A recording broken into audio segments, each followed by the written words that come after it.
Hello everybody, today we shall learn how to play against Caro-Kann Defense. Caro-Kann Defense starts with e4 c6.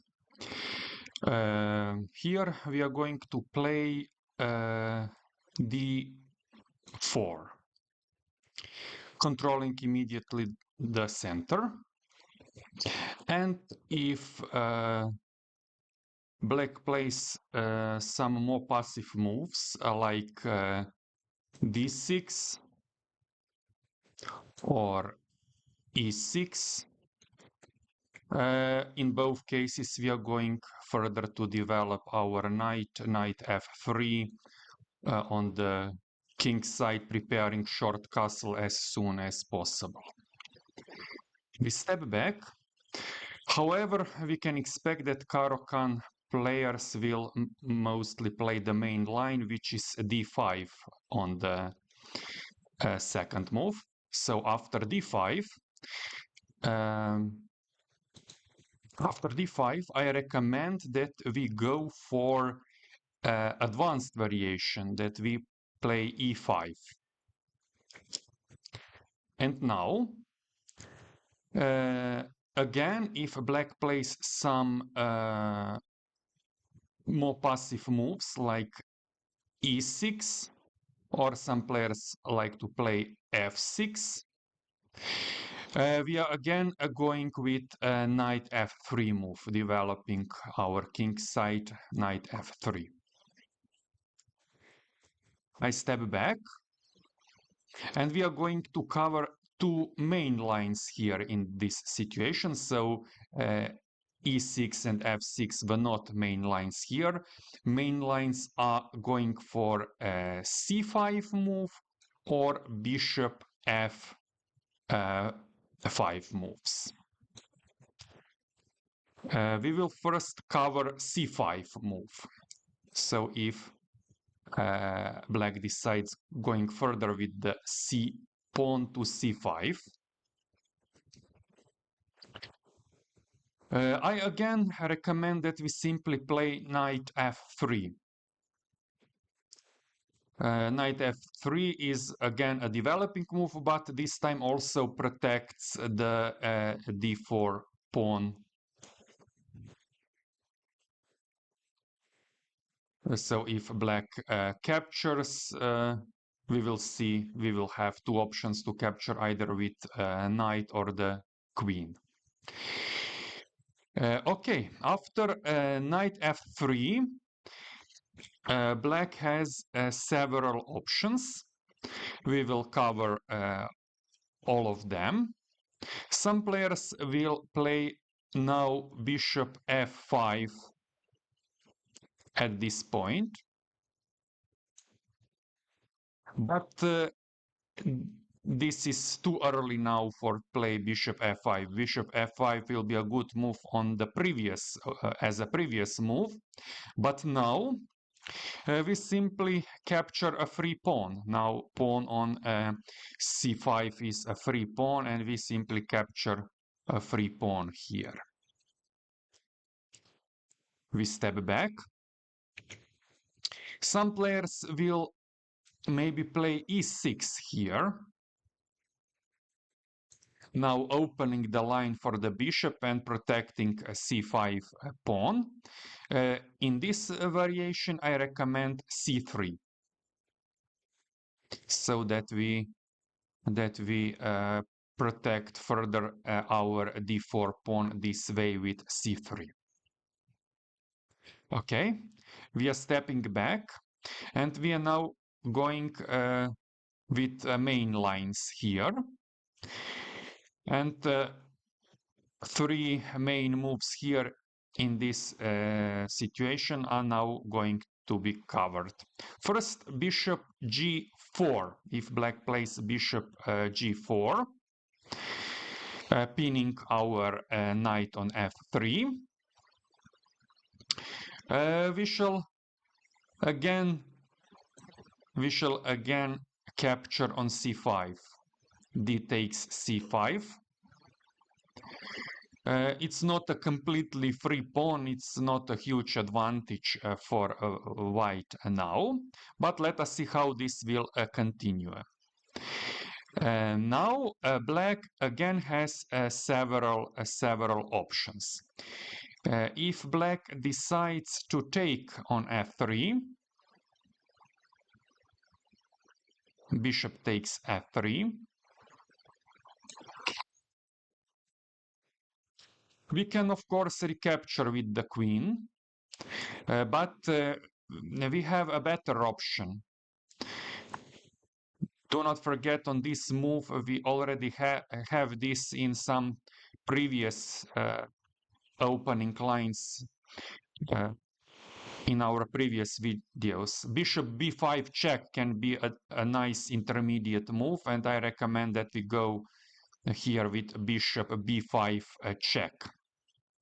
And after black covers that, most probably with knight c6, which is the only decent move here, we will then take on f3. So queen takes f3 now. Okay, we shall step back. So if instead capturing our f3 knight, black decides to give us a check, queen a5 check. Okay. And here we will simply play c3. Here we will simply play c3, and I will not cover this line further because this actually will be a transposition to some this is actually a transposition to some lines which we'll cover later on. So we now step back and see other options for black here on move number 5. The next one is e6. Now playing e6. Opening the bishop, black squared bishop, excuse me, dark squared bishop to point our c5 pawn immediately. But again, we have time to play bishop b5 check, and I recommend that we play this move as long as pawn cannot stop us.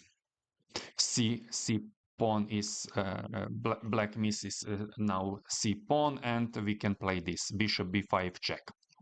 And now black can either play knight c6 or maybe knight d7.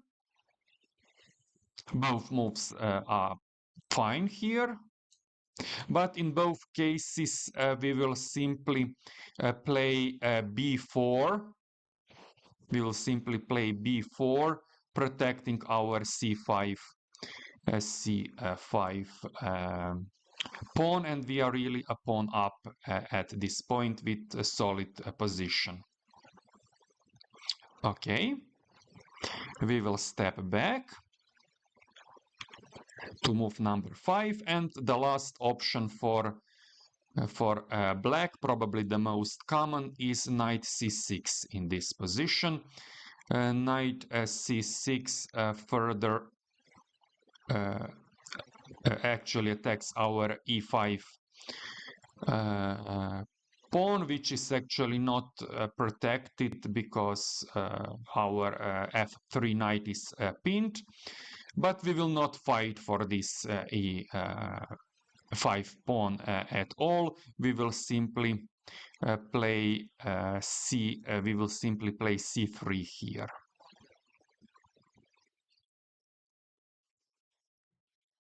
c3 actually stops black's d5 pawn from further pushing, and c3 is a decent move here.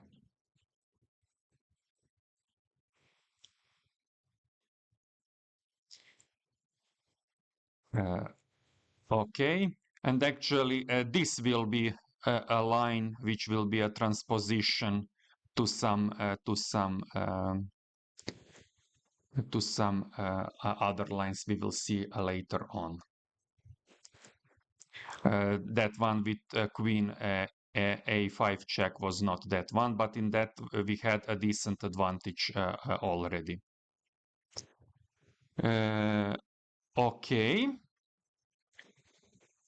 We'll now step back to move number 4 for black, and we will cover another possibility for black. This is c takes d4. So if black decides to take on d4, we can take both with knight and queen here, actually. But I recommend that we take with the queen. It is a little bit more interesting line, in my opinion. I recommend queen takes d4.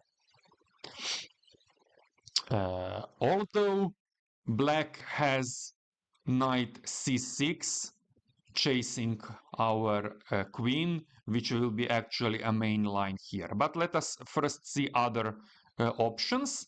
If black plays a6 move, we will go with developing move knight c3, putting a further pressure on black d5 pawn.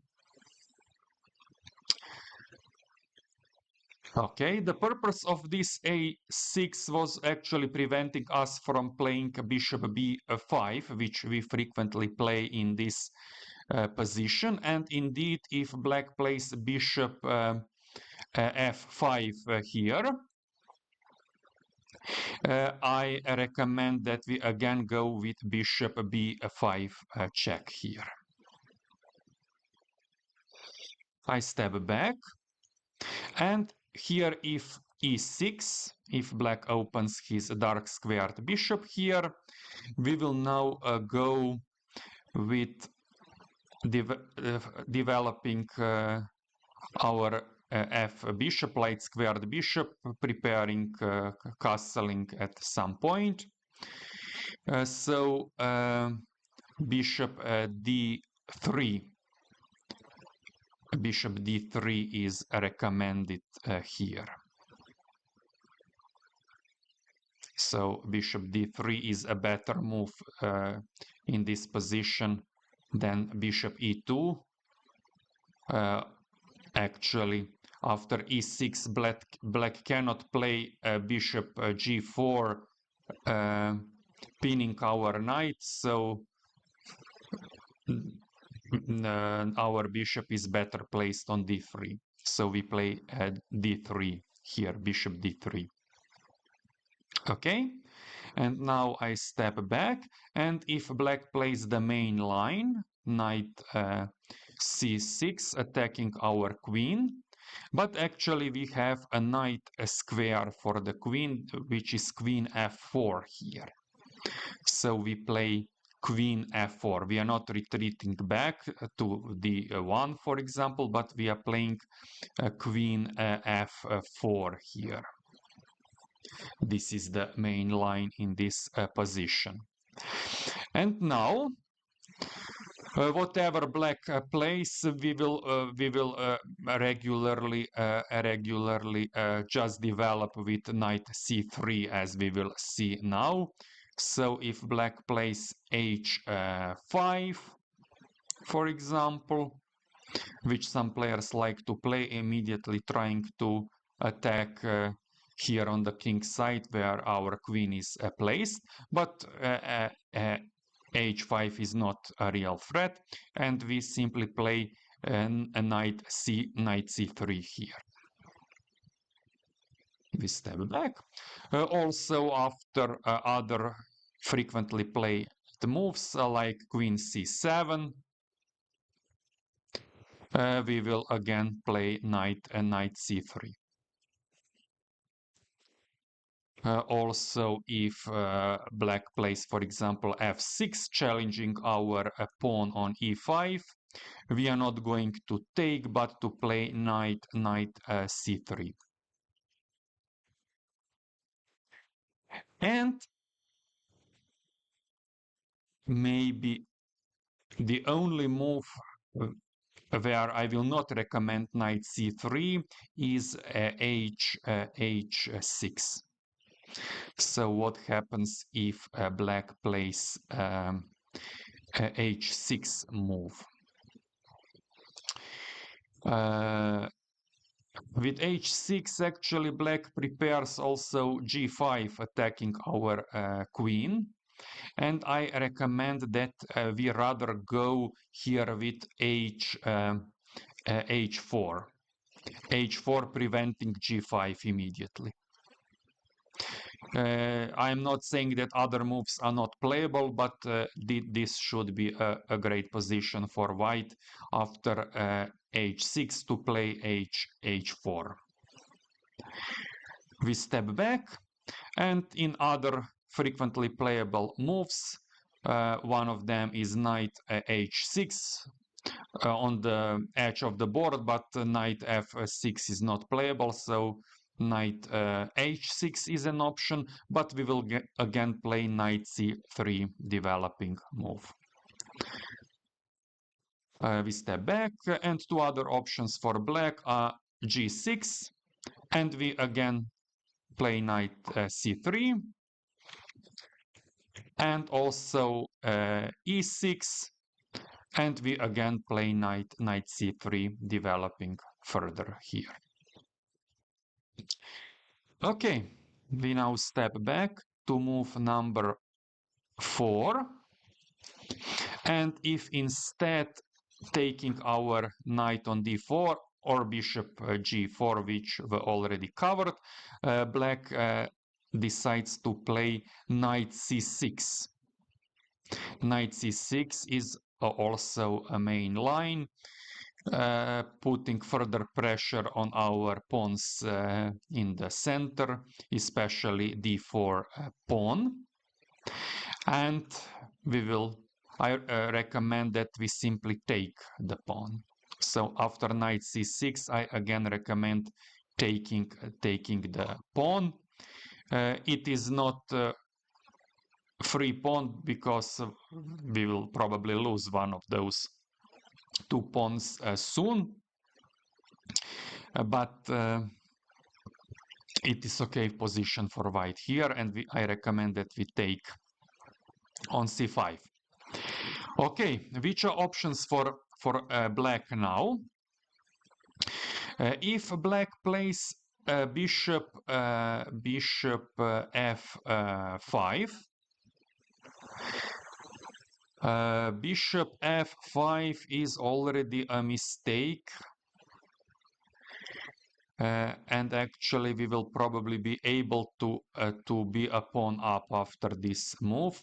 I recommend bishop b5 again. This is now not with a check, but pinning the knight on c6, and so bishop b5 is a great move here for white. We step back, and we see other better options for black here. These are e6, protecting d5 pawn. And in this position, I recommend that we play maybe a strange move, but a3. a3, preparing b4 if we are allowed to save our pawn on c5.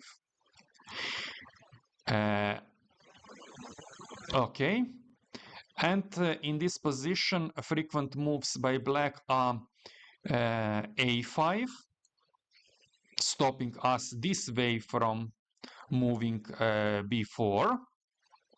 And in this position, I recommend that we go with bishop e3, protecting that way pawn on c5. So we can also protect c5 pawn with bishop e3. It is also a good developing move. We are now controlling d4 square 3 times, and we are actually in a solid position here already, a decent pawn up. And we step back. If instead black decides to take, of course, because otherwise we will most probably save that pawn if bishop takes on c5, but we will anyway play b4, although we didn't manage to save our c5 pawn, but a3 prepared b4, and I recommend that we play b4 here. And again we step back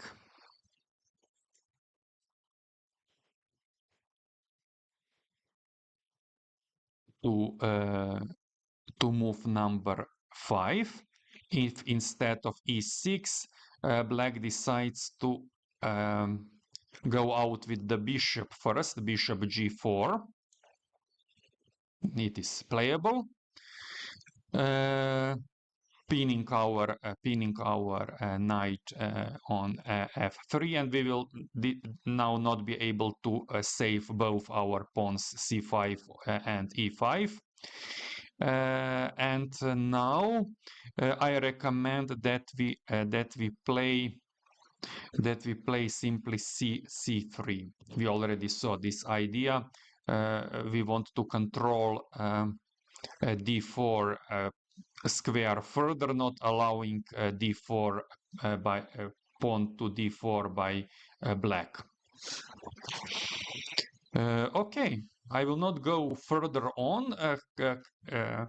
So in Caro-Kann's defense, I will not cover some deep lines here. Actually, in Caro-Kann's you need to know these first few moves are really good, because black can play really dangerous immediately from the beginning, but after these first few moves from theory, white is pretty safe, and you can have a good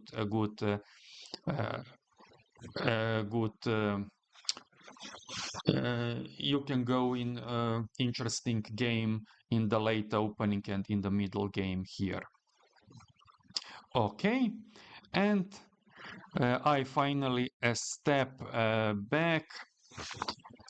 So I finally step back to move number 3 now. On the move number 3, we actually covered this c5 by black here. We step back and we see another frequently played opening line here, bishop. So this is a bishop f5 move. Bishop f5 prepares e6 with active bishop on f5 square. So what we play after bishop f5? We simply continue our development. So knight f3 is again recommended here. So knight f3. Knight f3 will further protect the d4 pawn, controlling the center. After this move, black will most probably play e6. This is the main line, but let us first see, as always, another options by black. If black plays knight d7, we will immediately be in a decent advantage, because we have knight h4 move. Knight h4 move, attacking the bishop on f5, and bishop doesn't have a good square here at all. So we can put further pressure on that bishop. There is no retreat on d7, so this is a real fight now, but with a strategic advantage on the white side. So we step back. If now c5, but again, this is now a free pawn, and actually black doesn't attack our pawns on c5 and e5 at all at the moment, even doesn't pin our knight on f3, and with good play we are going to save those pawns and be a pawn up here. So this was already a small mistake by black here. We step back. Black can play h6 here.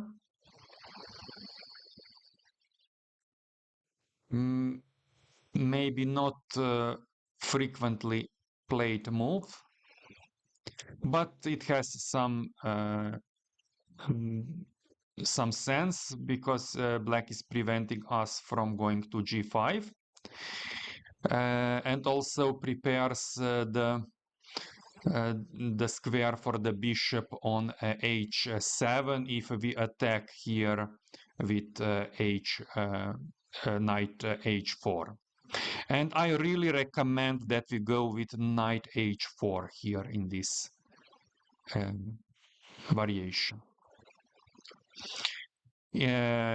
Of course, this is one option for black, going to h7. But let me see first some other options here.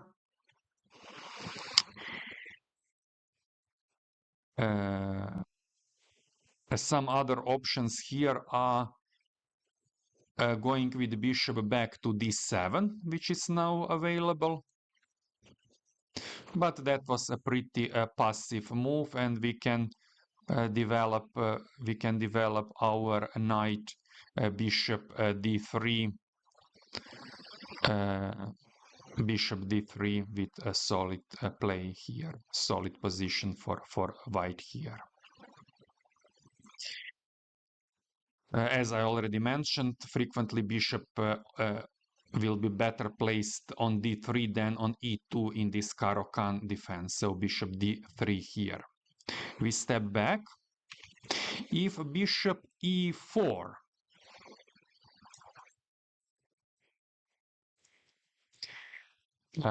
now we have a nice move here, actually. Not easily seen, but e6.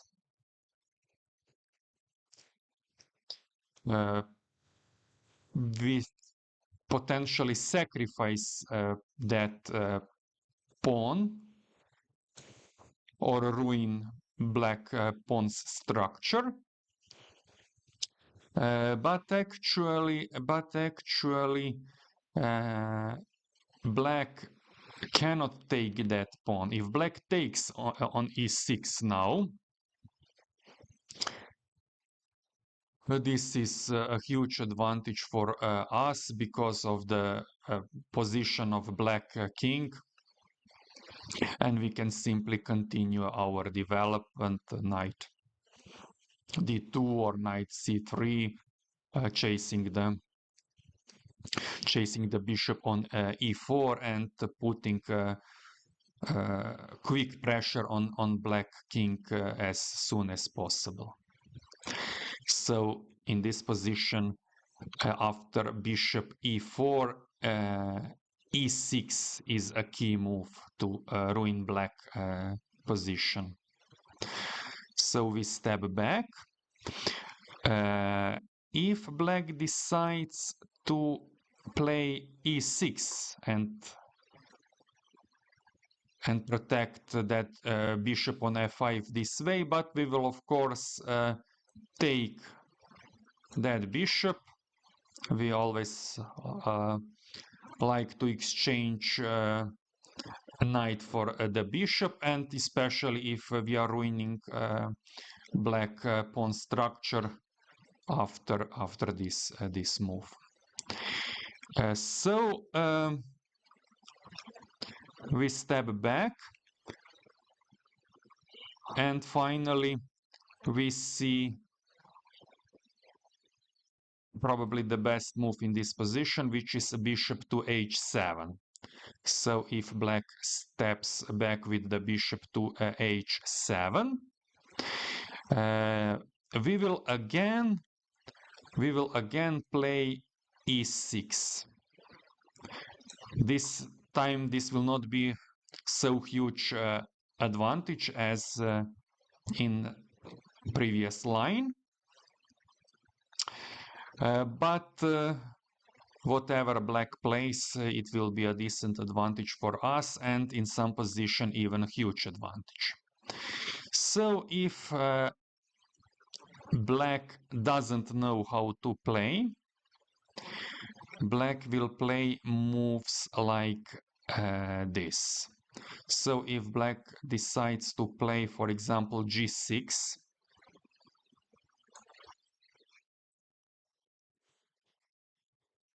so after g6, I recommend that we simply continue our development with bishop d3.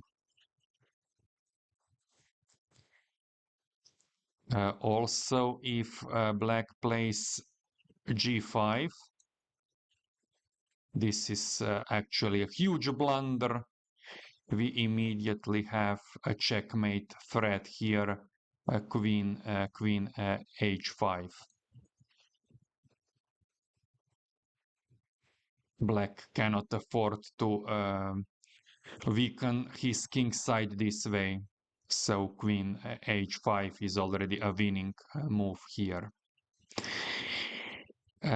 Also, if black plays f6,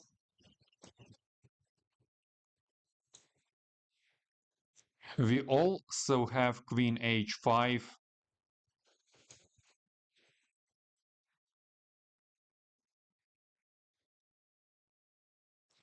And now g6 doesn't help because of the knight takes g6. The rook is trapped, and also our queen protects a g6 knight here. We step back.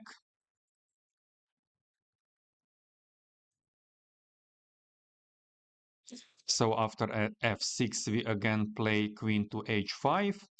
And if black decides to take on e6, f takes e6, this is also a bad move, and we again go with developing moves with further pressure on the, with quick pressure on the black's king side. So bishop d3 is a key move here, already challenging h7 bishop and using light square weaknesses around black's king. And we step back. What black can play at all here? Actually, there are two good moves here. These are queen to d6. But after queen to d6, we simply take on f7.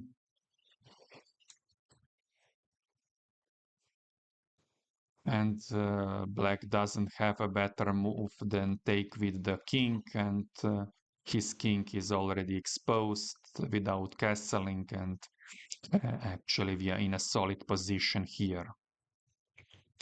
We step back, and another option for black here is knight f6. Simply just leaving our pawn on e6 as it is and playing developing move knight f6. We will not now hurry to take on f7. We will instead play a developing move, again bishop to d3. Again bishop to d3, challenging h7. Pawn protected by our queen on d1. And finally, we step back to move number 4. So on move number 4, if instead of h6, now black plays the main line, which is e6. So e6 is the main line here. And here on the move number 5, I now recommend that we go with bishop e2. Now going for bishop d3 is playable, but not is not the best option, because black actually wants to exchange that bishop, because which doesn't stand well, and with also solid position. Also, we cannot now push e6 or something like that, so I don't recommend to play bishop d3 now, but bishop e2 instead. Okay. Now black has many options, but in most options we will simply continue a developing move, short castle, or some other moves in some situations. So if, for example, bishop e7, we will simply short castle here. We step back. If h5 achieves nothing, we again short castle. If a6 now, we will again play short castle. Also, if queen b6, I'm showing you frequently played lines by black here, as always both on amateur and master level, and again short castle simply.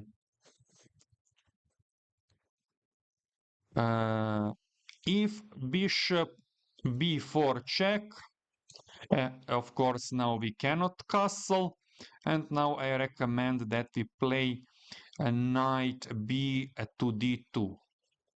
c3 is also playable, but this d2 is more flexible, allowing us to play further c3, chasing the bishop on b4. So I recommend this move, bishop b to d2 in this position. We step back. If h6, we already saw h5 previously, now h6, but again I recommend simply to short castle here. So the idea for white is actually here to have a strong center, castle early, and fight for the next of the game. So we step back. Let us see some other options for black. If knight, knight e7, f6 is not available for black, but knight e7 is playable.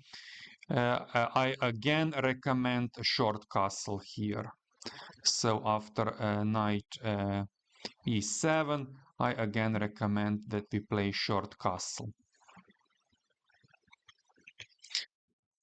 After c5,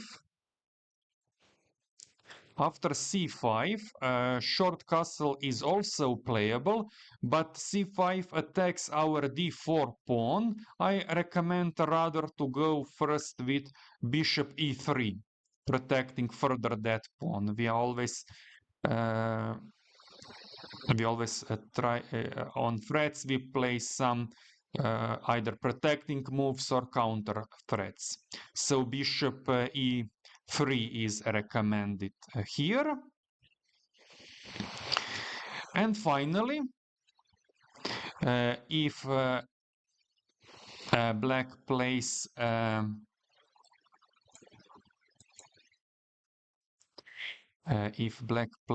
knight to d7,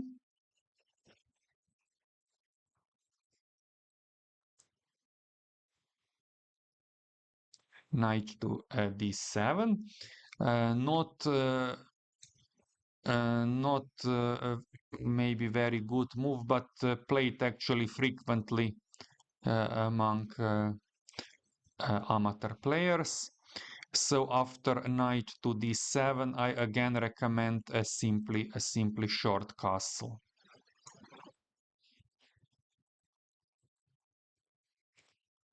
Okay, and that will be all. This will be a short video about Caro-Kann defense. You don't need to know much theory here, but to be safe, this is essential. These first 5, 6, or in some lines 7 moves here is essential to know that you are comfortable to play against Caro-Kann players. So enjoy and see you soon in our next video, which will be the last video in opening repertoire for white, where we will cover some less known but playable options by black after our e4 move. See you soon. Bye bye.